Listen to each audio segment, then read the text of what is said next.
सास ने पढ़ी कक्षा 12वीं। पाखी एक मल्टीनेशनल कंपनी में काम करने के साथ सोशल एक्टिविस्ट भी होती है, जो ऑफिस खत्म होने के बाद शाम को घर आकर जरूरतमंद छोटे बच्चों को फ्री में पढ़ाती है। उसकी इस खूबी से बाकी लोगों के साथ सास भी बहुत खुश होती है। तुम सच में बहुत अच्छा काम कर रही हो बेटा, बस ध्यान रखना बच्चे आधे रास्ते में कहीं भटक ना जाए। भटकने से मेरा मतलब सिर्फ गलत काम करना नहीं है। कोई घर की जरूरत के लिए नौकरी करने लगे या किसी के घर वाले उसकी शादी करा दे, ये भी तो मंजिल से भटकना ही होता है ना। वाओ मम्मी, मुझे नहीं पता था कि आप पढ़ाई को लेकर इतनी पर्टिकुलर हो। पर फिक्र मत कीजिए, इनके साथ ऐसा कुछ नहीं होगा।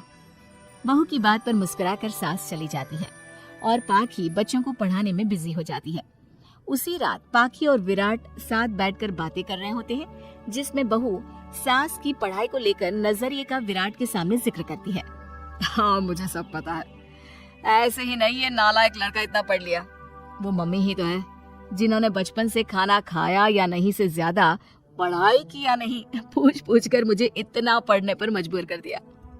वो हमेशा मुझे पढ़ाई और सेल्फ इंडिपेंडेंट होने की इम्पोर्टेंस याद दिलाती रही, और आज मेरी ये सरकारी नौकरी, इतनी अच्छी पोस्ट, उसी का तो नतीजा है। वाओ, अगर मम्मी इतनी पढ़ी लिखी है तो कोई जॉब क्यों नहीं करती?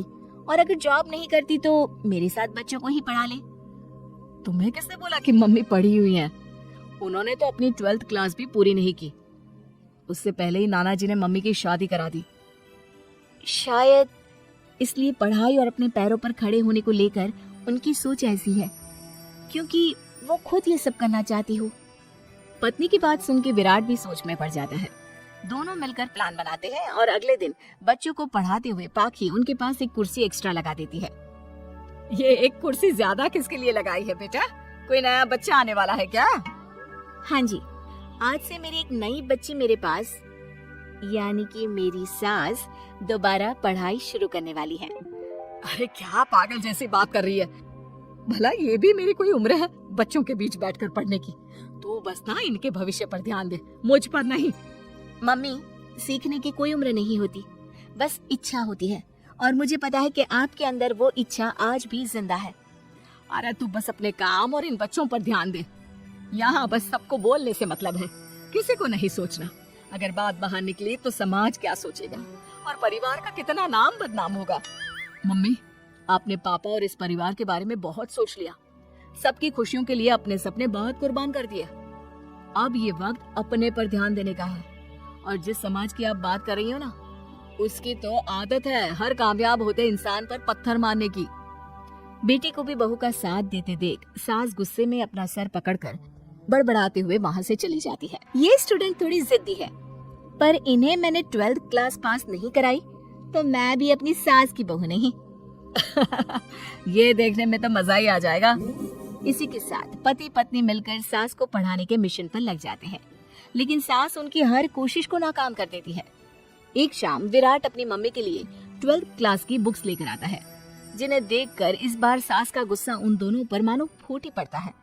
अरे तुम दोनों का दिमाग खराब हो गया है क्या, जो ये बेवजह की जिद पकड़े बैठ गए हो? मैंने एक बार बोल दिया ना, मुझे कोई पढ़ाई नहीं करनी। इसके बाद मेरी पढ़ाई को लेकर मुझे घर में कोई जिक्र नहीं चाहिए। पोता पोती पकड़ने की उम्र में किताबें पकड़ूंगी तो अच्छी लगूंगी क्या? अरे परिवार का मजाक बन जाएगा। मम्मी, पोते पोती आप पढ़ने के बाद भी तो खिला सकती हो। और रही मजाक बनाने वाले लोगों की बात, तो उनके पास खुद का कोई सपना होता नहीं, इसलिए दूसरों की उड़ान रोकने की कोशिश करते रहते हैं। बस एक बार माँ, आप कोशिश तो करो। अगर अच्छा नहीं लगा तो हम दोबारा कभी नहीं बोलेंगे। बेटी की बात सुनकर माँ सोच में पड़ जाती है और ये सोचती है कि थोड़े दिन पढ़ लेती हूँ और उसके बाद पढ़ने में अच्छा नहीं लग रहा ये बोलकर मना कर दूंगी। ऐसी प्लानिंग बनाकर वो पढ़ने के लिए तैयार हो जाती है। मौके का फायदा उठाकर तुरंत वे लोग सास का ओपन से 12th में एडमिशन करा देते हैं। मम्मी, आज से आपकी सारी जिम्मेदारी मेरी। अब तो आपका नाम टॉपर की लिस्ट में आने से कोई नहीं रोक सकता।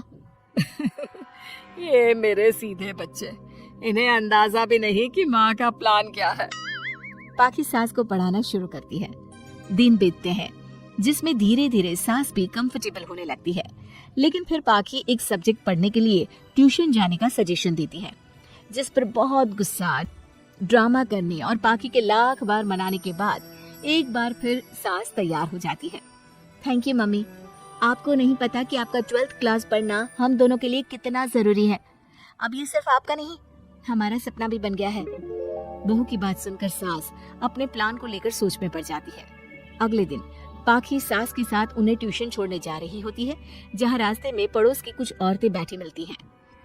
अरे वाह विराट की मम्मी, तुम्हारा इस उम्र में पढ़ाई का कौन सा भूत जाग गया? बहू को बोलो कि पोता पोती दे दे और बच्चों के साथ खेलो। अरे क्या उनके बीच बैठकर अपनी खिल्ली उड़वाने चल पड़ी?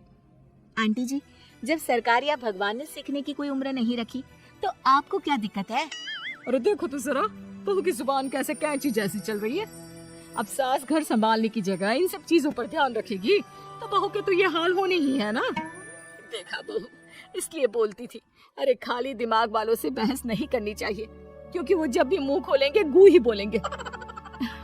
उदाहरण तो तुमने अभी देख लिया। वैसे बहन, मैं तो अपना सपना पूरा कर लूंगी, लेकिन क्या यहाँ बैठकर पंचायत करने के अलावा तुम लोगों का कोई दूसरा सपना भी है? सारी औरतें चुप हो जाती हैं और सास बहू चले जाते हैं। अब सास के अंदर पढ़ने की इच्छा जाग उठती है और वो अपना प्लान छोड़ मन लगाकर पढ़ाई करना शुरू कर देती है।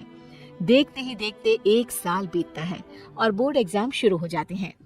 मम्मी, एग्जाम के लिए जाने से पहले जल्दी से ये दही शक्कर खा लो। अरे चल पागल, ये सब बच्चों के लिए होता है। अभी आप भी हमारे लिए स्कूल में एग्जाम देने वाली बच्ची ही तो हो। बच्चों का प्यार देखकर सासू माँ खुश हो जाती है और दही शक्कर खाकर विराट के साथ घर से निकल जाती है, जो मम्मी को एग्जाम सेंटर पर छोड़ ऑफिस चला जाता है। इसी तरह समय बीतता है और एग्जाम खत्म होने के बाद देखते ही देखते रिजल्ट भी आ जाता है। मेरी टॉपर माँ, तुमने तो तहलका मचा दिया, हर तरफ तुम्हारे ही चर्चे हैं। घर वाले ये खुशी मना रहे होते हैं कि वही औरतें उनके घर आती हैं। अरे पंचायत की टोली, आज मेरे घर कैसे? बस तुम्हें सॉरी और थैंक यू बोलने आए हैं। उस दिन तुम्हारी बातों और आज तुम्हारे काम ने हमें ये सिखाया कि सपने पूरे करने की कोई उम्र नहीं होती। इसलिए अब हम भी शादी, परिवार, बच्चे और न जाने कितनी वजहों से अधूरे छूटे सपनों को पूरा करेंगे बहन जी।